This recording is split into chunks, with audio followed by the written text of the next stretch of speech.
An artist's impression of a satellite by OneWeb. Credit OneWeb Washington. SpaceX and OneWeb say they are within months of launching the first satellites in their competing mega-constellations of broadband smallsats designed to bring internet to every corner of the globe. Testifying before the Senate Commerce, Science and Transportation Committee October 25, executives from SpaceX and OneWeb provided updates on their constellation deployment, as well as steps they've taken to mitigate the risk of space debris from thousands of satellites they aim to deploy into low Earth orbit in the years ahead. SpaceX Vice President of Satellite Government Affairs Patricia Cooper said the company's first two prototype satellites will launch within the next few months to validate in-house technology ahead of an operational launch campaign in 2019. Launching the full constellation of 4,425 Ka-band satellites would take about 5 years, she said. We would expect to provide commercial service as early as 800 satellites deployed, which is probably in the 2020-2021 timeframe, she said. SpaceX plans to use its own rockets to launch its broadband constellation, and similar to its other projects, is building most of the satellites in-house, preferring vertical integration to reliance on a large base of suppliers. The company did not give a timeline for its larger proposed constellation of 7,500 V-band satellites, which would circle the Earth in an orbit below the first constellation. In discussing SpaceX's Ka-band system, Cooper said the satellites will have optical laser links to connect satellites in the fleet, and more than 20 will be visible from any spot in the U.S. Customers can aggregate capacity where there is a concentration of demand, and diffuse capacity where those end users are in different, more widely geographically dispersed locations, she said. By building more capacity on orbit, we'll be able to manage our network and groom our capacity in a different way. Cooper said SpaceX broadband customers will be able to connect to the constellation using easy-to-install end-user terminals that all but remove the incremental cost of new users joining our network.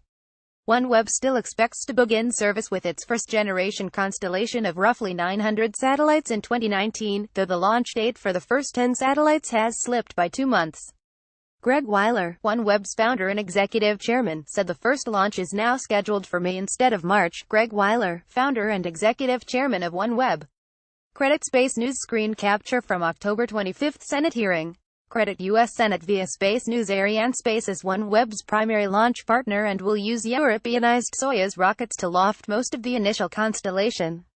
OneWeb has also contracted with Virgin Orbit for 39 launches using its still-in-development Launcher One dedicated small-sat vehicle. Blue Origin is under contract for 5 OneWeb launches with the future New Glenn rocket. In contrast to SpaceX and Canadian operator Telesat, OneWeb is not launching prototypes. Its first satellites are the operator's cornerstone of the larger constellation, which will be built out during 2018.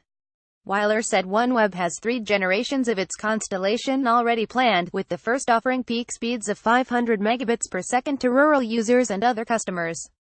Our second constellation, planned for 2021, will enable ultra-high speeds beyond 2.5 gigabits per second, faster than fiber, direct to every rural home using a small lightweight antenna, Weiler said. We have a third constellation planned for 2023, which will continue to increase our total capacity until we can support 1 billion consumers globally by 2025. In total, we look to invest nearly $30 billion to achieve our mission of fully bridging the global digital divide by 2027. Weiler said OneWeb's first constellation will have 7 terabits of capacity, followed by 120 terabits in the second generation, and 1,000 terabits of capacity by 2025. Both OneWeb and SpaceX said they are designing their constellations to prevent the risk of a runaway space debris scenario where one or more collisions creates an escalating number of fragments that ultimately pollute sections of space beyond human use. Cooper said SpaceX is designing its satellites to make thousands of maneuvers during their lifetimes in order to avoid hitting other objects and to deorbit. We are bringing to bear the reliability that NASA entrusts for us to take human NASA astronauts to the space station to bear in that responsibility of operating in space, she said.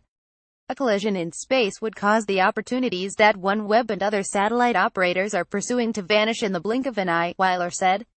We cannot have that. We have to make sure that all of the satellite systems have their own altitudes, that they are not all at the same place physically at the same time. Weiler urged Congress to take the lead on space debris and set an example for other nations to follow. OneWeb has described its deorbit unit as the most reliable function of each satellite.